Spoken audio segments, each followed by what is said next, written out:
Yo, what's up, people? This a Vonne's crazy story, man. Just a short one, man. I'm gonna make this short and sweet.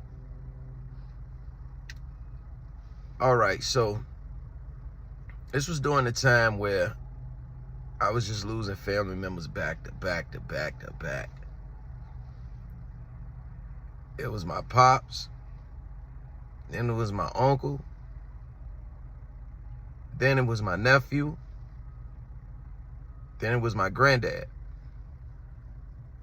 So now, mind you, I haven't healed from my nephew committing suicide. So my granddad had cancer. So this is the second time I had to literally watch one of my family members wither away and die right in front of me. If you ask me, those are the hardest deaths to watch. Those are the hardest deaths to get through, because you see them go from their regular selves to basically a skeleton, basically the living dead. So now, during all these times, I wanted my daughter with me, to help me cope, to get me through these days, these hard days. You losing one, but hey, I got a child to live for. I got my pride and joy with me.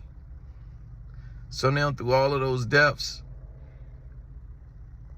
I actually wasn't allowed to have my pride and joy with me. I would call for her. I couldn't get her. So I had been calling for her during my granddad's passing. Almost every day I would call and try to get her, and it would be nothing. During that whole ordeal, I seen my daughter one day, and the day of the funeral. So the day of the funeral, my daughter, I wasn't allowed to get her, but somehow she pulled up with my aunt. Now, to me, that's a problem. To me, that's passive aggressive. And it's a lot of that goes on,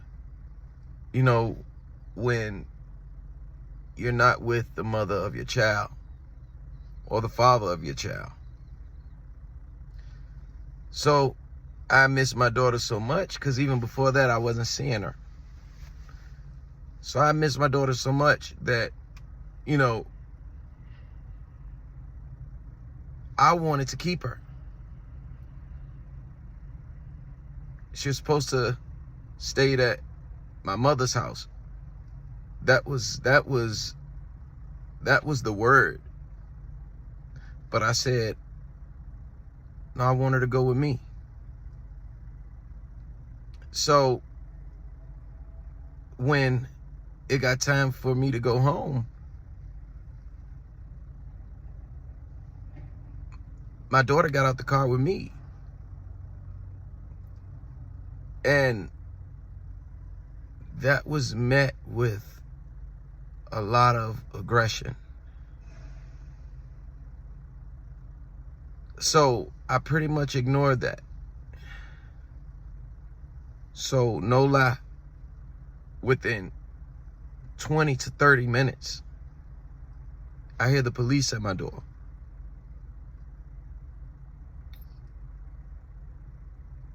I had the police banging on my door, so I didn't open it. So they just kept banging.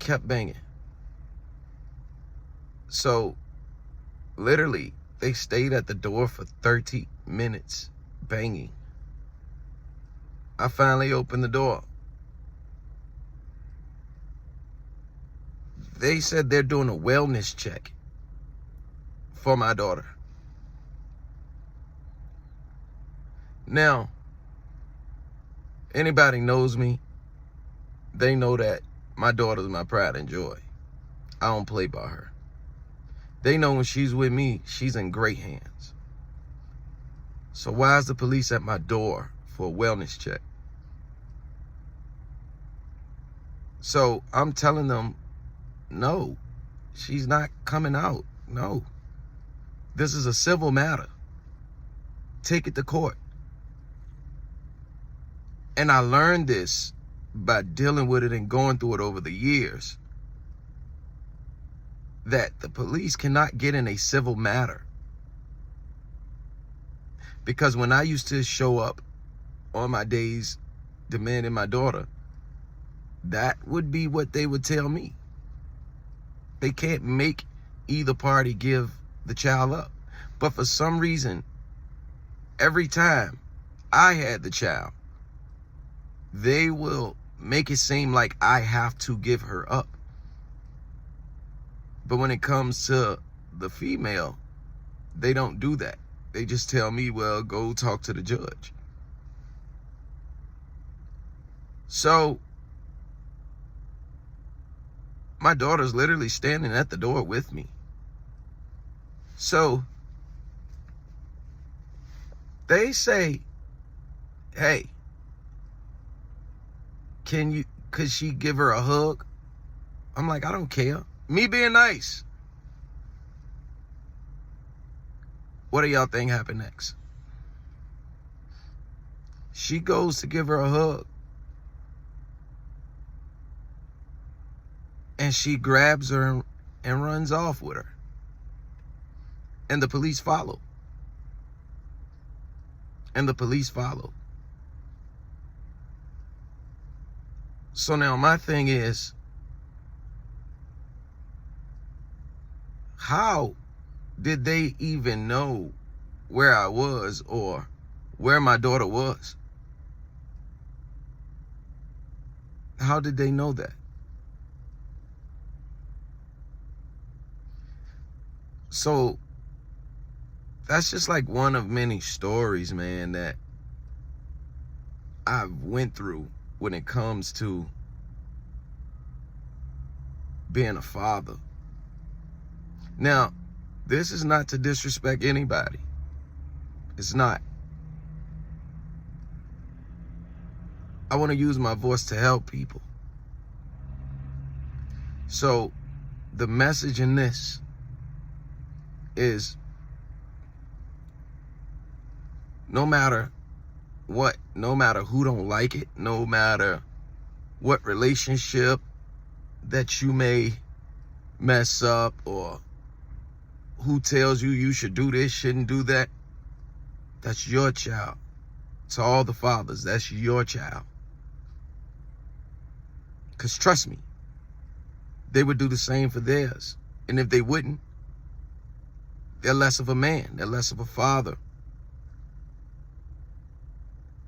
Whenever a man fights for his child, he's going to be met with resistance from the mother, even from his own family, in which I never could understand how